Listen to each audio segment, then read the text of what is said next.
Olá pessoal do Café com Leitura e você, sejam todos muito bem-vindos. Vamos hoje a uma nova aventura, dessa vez com Brené Brown. Vamos ler o livro A Coragem de Ser Imperfeito. Capítulo 1. Escassez, por dentro da cultura de não ser bom o bastante. Após realizar essa pesquisa durante 12 anos e observar o avanço do conceito da escassez, que passou a assolar nossas famílias, organizações e comunidades, chego à conclusão de que já estamos cansados de sentir medo. Nós queremos viver com ousadia. Durante uma de minhas palestras, uma mulher da plateia comentou: "As crianças de hoje se acham muito especiais, o que está transformando tantas pessoas em narcisistas. Sinto certa tristeza quando vejo como o termo narcisista vem sendo usado. O Facebook é tão narcisista porque as pessoas acham que o que elas estão fazendo é tão importante. As crianças são tão narcisistas. É sempre eu. Meu chefe é narcisista demais. Ele se acha melhor do que todo mundo e está sempre rebaixando os outros." E enquanto os leigos usam narcisista como um diálogo que serve para tudo, desde a arrogância até o comportamento rude, os pesquisadores e profissionais ligados à saúde física e mental estão testando a elasticidade do conceito de todas as formas imagináveis. Recentemente, um grupo de pesquisadores fez uma análise em 3 décadas de canções que chegaram ao topo das paradas de sucesso. Eles registraram uma tendência estatística significativa para o narcisismo e a hostilidade na música popular. Em consonância com a hipótese, encontraram uma diminuição expressiva do uso de nós e nosso e um aumento do uso de eu e meu. Os pesquisadores também relataram um declínio das palavras relacionadas à solidariedade e emoções positivas, e um aumento das palavras relacionadas à ira e comportamentos antissociais como ódio e matar. 2 pesquisadores da equipe, Jim Twenge e Kate Campbell, autores do livro A Epidemia do Narcisismo, argumentaram que a incidência do transtorno de personalidade narcisista mais que dobrou nos Estados Unidos nos últimos 10 anos. Então é isso? Estamos cercados de narcisistas? Nós nos transformamos em uma sociedade de pessoas egoístas e potenciosas que só se interessam por poder, sucesso, beleza e em se tornarem importantes? Será que estamos com o ego tão inflamado que acreditamos ser superiores mesmo quando não estamos contribuindo com nada relevante nem produzindo algo de valor? Se você é como eu, provavelmente estará refletindo um pouco e pensando: sim, o problema é exatamente esse. Não comigo, é claro, mas em termos gerais, essa parece ser a mesma situação. É reconfortante ter uma explicação, principalmente uma que faça com que nos sintamos melhor a respeito de nós mesmos e deposite a culpa nos outros. Na verdade, sempre que escuto pessoas usarem o argumento de narcisista, ele geralmente vem acompanhado de um tom de desprezo, raiva e julgamento. Nossa primeira inclinação é curar os narcisistas, colocando-os em seu devido lugar. Não importa se estou falando com professores, grandes executivos ou meus vizinhos, a reação é a mesma. Esses egocêntricos têm que saber que não são especiais, que não estão com a bola toda, que não são os reis da cocada preta e que precisam descer do salto alto. O tema do narcisismo penetrou tanto na consciência social que a maioria das pessoas o associa corretamente a um padrão de comportamento que inclui ideias de grandeza, uma necessidade gritante de admiração e falta de empatia. O que quase ninguém compreende é que todo o nível de gravidade nesse diagnóstico está determinado pelo medo da humilhação. O que significa que não consertamos o narcisismo de alguém colocando a pessoa no lugar dela, e lembrando-a de suas imperfeições e de sua mediocridade. A humilhação está mais para a causa desses comportamentos do que para a cura. Analisando o narcisismo pelas lentes da vulnerabilidade. Diagnosticar e rotular pessoas cujas batalhas são mais contextuais ou adquiridas do que genéticas e orgânicas é com frequência bem mais prejudicial do que útil para a cura e a mudança. Catalogar o problema colocando fogo em com quem as pessoas são, em vez de nas escolhas que elas estão fazendo, deixa todo mundo isento. Que pena! Ou eu sou assim. Como acredito que devemos responsabilizar as pessoas por seus comportamentos, não estou falando aqui de culpar o sistema, mas de entender as causas para que seja possível lidar com os problemas. Costuma ser útil identificar modelos de comportamento e entender o que eles podem indicar, mas isso é bem diferente de ser definido por um diagnóstico, algo que, como mostra a minha pesquisa, geralmente aumenta o medo da vergonha e impede as pessoas de procurarem ajuda.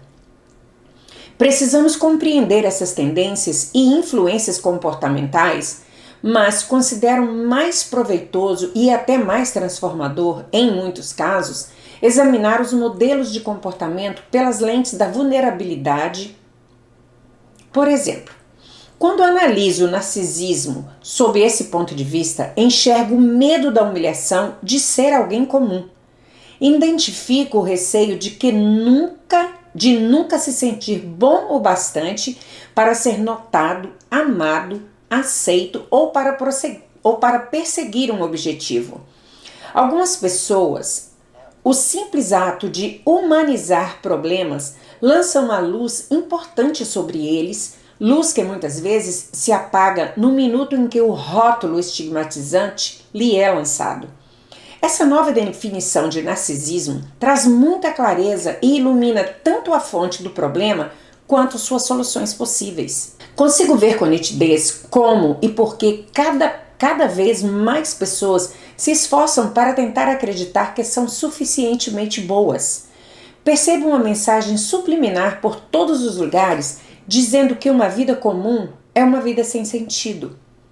E noto como as crianças que crescem num ambiente de reality shows, culto à celebridade e mídia social sem controle, podem absorver essa mensagem e desenvolver uma visão de mundo completamente distorcida. O meu valor é dado pela quantidade de pessoas que curtem minhas postagens no Facebook ou no Instagram. Pelo fato de sermos todos suscetíveis à propaganda de massa que deflagra tais comportamentos, essa nova lente de observação remove a oposição, nós versus aqueles malditos narcisistas. A vontade de acreditar que o que estamos fazendo tem importância é facilmente confundida com o estímulo para sermos extraordinários. É sedutor usar o parâmetro do culto à celebridade para medir a significância ou insignificância de nossas vidas. As ideias de grandeza e a necessidade de admiração parecem um bálsamo para aliviar a dor de sermos tão comuns e inadequados. Sim, esses pensamentos e comportamentos, no final, causam mais dor e levam a maior isolamento. Porém, quando estamos sofrendo e o amor e o relacionamento estão pesando na balança, nós nos agarramos àquilo que parece nos oferecer mais proteção. Certamente existem situações em que um diagnóstico pode ser necessário para que o tratamento correto seja encontrado, mas todo mundo também pode ser beneficiado pela abordagem dos conflitos através das lentes da vulnerabilidade. Sempre é possível aprender alguma coisa quando consideramos as questões a seguir. Primeiro, quais são as mensagens e as expectativas que definem a sociedade em que vivemos? Como a cultura social influencia nossos comportamentos? 2. De que maneira as dificuldades que enfrentamos produzem comportamentos cujo objetivo principal é nos proteger? 3. Como nossos comportamentos, pensamentos e emoções estão relacionados à vulnerabilidade e a necessidade de um forte sentido de valorização? Voltando à problemática anterior, sobre estarmos ou não cercados de pessoas com transtorno de personalidade narcisista, acredito que exista uma poderosa influência social em ação agora mesmo, e que o medo de ser comum faça parte dela. Mas tenho certeza de que a resposta está em uma camada bem mais profunda. Para encontrar a fonte, devemos passar longe da linguagem abusiva e estigmatizante. Se ampliarmos a perspectiva, a visão muda. Se perder de vista os problemas que viemos discutindo, podemos enxergá-lo como parte de um quadro maior. Isso nos permite identificar perfeitamente a maior influência cultural da nossa época. O contexto capaz de explicar o que todos identificam como uma epidemia de narcisismo. Além disso, ele também proporciona uma visão panorâmica das ideologias, dos comportamentos e dos sentimentos que estão transformando lentamente quem nós somos e a maneira como vivemos, nos relacionamos, trabalhamos, lideramos, cuidamos dos nossos filhos, governamos, ensinamos e nos conectamos uns com os outros. Esse contexto a que me refiro é a nossa cultura da escassez. Escassez, o problema de nunca ser bom o bastante. Um aspecto crucial do meu trabalho é encontrar uma linguagem que expresse com precisão os dados obtidos e também seja profundamente compreendida pelos participantes da pesquisa. Quando as pessoas ouvem ou leem a frase nunca ser bom o bastante, levam apenas alguns segundos para começarem a preencher as lacunas. Vejamos. 1. Nunca ser bom o bastante. 2. Nunca ser perfeito o bastante. 3. Nunca ser magro o bastante. 4. Nunca ser poderoso o bastante. 5. Nunca ser bem-sucedido o bastante. 6. Nunca ser inteligente o bastante. 7. Nunca ser correto o bastante. 8. Nunca ser seguro o bastante. 9. Nunca ser extraordinário o bastante. Uma de minhas autoras favoritas sobre escassez é Lynne Tweet, ativista global e arrecadadora de fundos sociais. Em seu livro A Alma do Dinheiro, ela se refere à escassez como a grande mentira. Ela escreve: para mim e para muitos de nós, o primeiro pensamento do dia, ainda na cama, é: não dormi o suficiente. O segundo é: não tenho tempo suficiente. Esse pensamento de não suficiência vem a nós automaticamente antes mesmo de podermos nos dar conta da sua presença e examiná-lo. Passamos a maior parte das nossas vidas ouvindo, explicando, reclamando ou nos preocupamos com o que temos ou não temos em quantidade ou grau suficiente. Antes de nos sentarmos na cama, de colocarmos os nossos pés no chão, já nos sentimos inadequados, já ficamos para trás, já perdemos, já damos falta de alguma coisa. E quando voltamos para a cama à noite, nossa mente recita uma ladainha de coisas que não conseguimos ou não fizemos naquele dia. Vamos dormir com o peso desses pensamentos e despertamos para lamentar mais faltas. Essa situação interna de escassez, essa tendência mental à escassez, habita no âmago do ciúme, da cobiça, do preconceito e de nossas interações com a vida. A escassez, portanto, é o problema de nunca ser ou ter o bastante. Ela triunfa em uma sociedade onde todos estão hiperconscientes da falta. Tudo, de segurança e amor até dinheiro e recursos, passa por uma sensação de inadequação ou falta. Gastamos uma enormidade de tempo calculando quanto tempo temos, quanto não temos, queremos ou poderemos ter e quanto todos os outros têm, precisam e querem ter. O que torna essa avaliação constante tão desoladora é que quase sempre comparamos nossa vida, nosso casamento, nossa família e nosso trabalho com a visão de perfeição inatingível propagada pela mídia. Ou então comparamos nossa realidade com a visão ficcional de quanto alguém próximo de nós já conquistou. A nostalgia do passado também é uma forma perigosa de comparação. Repare com que frequência você compara a sua vida atual com uma lembrança de bem-estar que a nostalgia editou em sua mente, mas que nunca existiu de verdade. Lembra-se de quando? Ou bons tempos. A fonte da escassez. A escassez não se instala numa cultura da noite para o dia. O sentimento de falta e privação floresce em sociedades com tendência à vergonha, à humilhação e que estejam profundamente enraizadas na comparação e despedaçadas pela desmotivação. Quando menciono uma cultura com tendência à vergonha, não quero dizer que tenhamos vergonha de nossa identidade coletiva, mas que há muitos entre nós sofrendo com a questão da desvalorização que vem modelando a sociedade. Nos últimos 10 anos, testemunhei grandes mudanças no jeito de meu país. Identifiquei essas transformações por meio da coleta de dados que as reconheci nos rostos das pessoas que encontrei, entrevistei e com quem conversei. O mundo nunca esteve numa situação tranquila, mas a década passada foi tão traumática para um grande número de pessoas que isso chegou a causar mudanças em nossa sociedade. Passamos pelo 11 de setembro por várias guerras, recessão, desastres naturais de enormes proporções e pelo aumento da violência gratuita e dos assassinatos nas escolas. Testemunhamos acontecimentos que vêm dilacerando nossa sensação de segurança, com tamanha força que nós os vivenciamos como traumas pessoais, mesmo sem estarmos envolvidos neles de forma direta. Quando se trata do número impressionante de desempregados e subempregados em diversas partes do mundo, é como se todos nós tivéssemos sido diretamente afetados ou fôssemos próximos de alguém que passou ou esteja passando por tudo isso. A preocupação com a escassez é a aversão da nossa cultura para o estresse pós-traumático. Ela surge depois que estivemos no limite por muito tempo e, em vez de nos unirmos para resolver o problema, o que requer vulnerabilidade, ficamos zangados e assustados.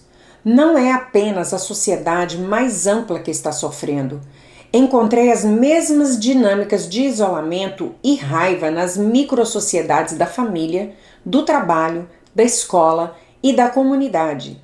E todas elas compartilham a mesma fórmula de vergonha, comparação e desmotivação.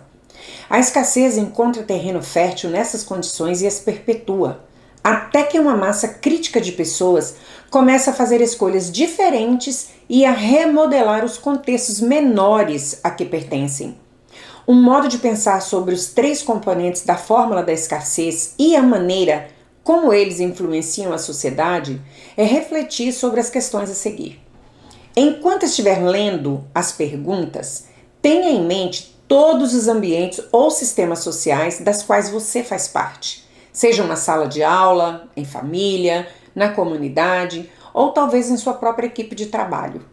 Vamos lá. Vergonha. O que é vergonha? O medo do ridículo e a depreciação são usados para controlar as pessoas e mantê-las na linha? Apontar culpados é uma prática comum? O valor de alguém está ligado ao sucesso, à produtividade ou à obediência?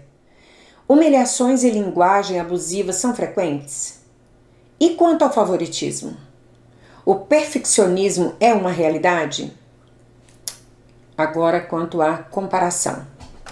A competição saudável pode ser benéfica, mas a comparação e disputa o tempo todo, velada ou abertamente? A criatividade tem sido sufocada? As pessoas são confinadas a padrões estreitos em vez de serem valorizadas por suas contribuições e talentos específicos? Há um modo ideal de ser ou um tipo de habilidade usado como medida de valor para todos? Desmotivação. As pessoas estão com medo de correr risco ou tentar coisas novas? É mais fácil ficar quieto do que compartilhar ideias, histórias e experiências? A impressão geral é de que ninguém está realmente prestando atenção ou escutando? Todos estão se esforçando para serem vistos e ouvidos? Quando vejo essas perguntas e penso sobre nossa macrosociedade, a mídia e o panorama social, econômico e político, minhas respostas são sim, sim, sim. Quando penso na minha família, sei que essas são as questões exatas que meu marido e eu tentamos superar todos os dias. Uso a palavra superar porque desenvolver um relacionamento, criar uma família, implantar uma cultura organizacional, administrar uma escola ou promover uma comunidade religiosa de um jeito que seja fundamentalmente oposto às normas sociais governadas pela escassez, exige consciência, compromisso e muito trabalho, todos os dias. A macrosociedade está sempre exercendo pressão sobre nós e, a não ser que tenhamos vontade de recuar e decidir lutar pelo que acreditamos, o estado permanente de escassez se torna o modus operandi. Somos convocados a viver com ousadia cada vez que fazemos escolhas que desafiam o ambiente social da escassez. O oposto de viver em escassez não é cultivar o excesso. Na verdade, excesso e escassez são dois lados da mesma moeda. O oposto da escassez é o suficiente, ou o que chamo de plenitude. E, em sua essência, é a vulnerabilidade, enfrentar a incerteza, a exposição e os riscos emocionais, sabendo que eu sou bastante o suficiente. Se você retornar aos três blocos de perguntas sobre escassez e se perguntar se desejaria ficar vulnerável em algum contexto definido por aqueles valores, a resposta para a maioria de nós é um sonoro não. Se você se perguntar se essas condições o levam a desenvolver o amor próprio e a autoavaliação, a resposta é não, mais uma vez. Os elementos mais raros em uma sociedade da escassez são a disposição para assumir nossa vulnerabilidade e a capacidade de abraçar o mundo a partir da autovalorização e do merecimento. Após realizar essa pesquisa durante 12 anos e observar o avanço do conceito de escassez, que passou a assolar nossa família, organização e comunidade, chego à conclusão de que já estamos cansados de sentir medo. Todos queremos ser corajosos. Nós queremos viver com ousadia. Estamos fartos do discurso geral que insiste em perguntar constantemente o que devemos temer e a quem devemos culpar. No próximo capítulo conversaremos sobre os mitos da vulnerabilidade que abastecem a escassez e sobre como a coragem começa a abrir caminho quando nos mostramos e nos permitimos ser vistos.